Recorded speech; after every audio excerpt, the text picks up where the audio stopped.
நம்ம பெண்களா பிறக்கிறதுக்கு மாதவம் செஞ்சிருக்கணும்னு நான் சொல்றேன். அதாவது ஆண்களுக்கு இல்லாத நிறைய விஷயங்கள் நமக்கு கடவுள் கொடுத்துருக்கிறாரு. நீங்க எல்லாம் படிக்கிற பிள்ளைங்க ஒரு காலேஜ் முடிச்சு ஒரு வேலைக்கு போற வரைக்கும் நீங்க மனசு அலைபாய விடாதீங்க. அம்மா அப்பாவுக்கு நேர்மையா இருங்க, ஒழுக்கமா இருங்க.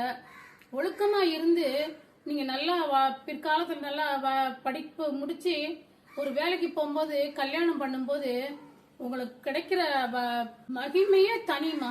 அதாவது மகப்பேறுன்னு சொல்றதெல்லாம் அவ்வளவு ஒரு மகத்துவமான விஷயம். அதெல்லாம் நீங்க ஒழுக்கமா இருந்து ஒரு குறிப்பிட்ட ஸ்டேஜுக்கு மேலதான் நீங்க கல்யாணம் பண்றது, குழந்தை பெற்றுக்கிறதுலாம் இருக்கணும்.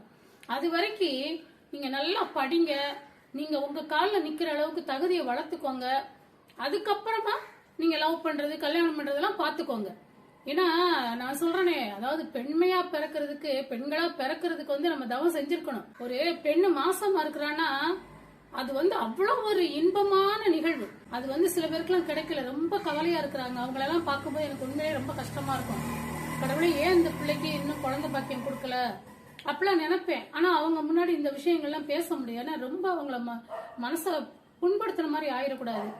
அதனால அவங்க முன்னாடி இதெல்லாம் சொல்லவே மாட்டேன்.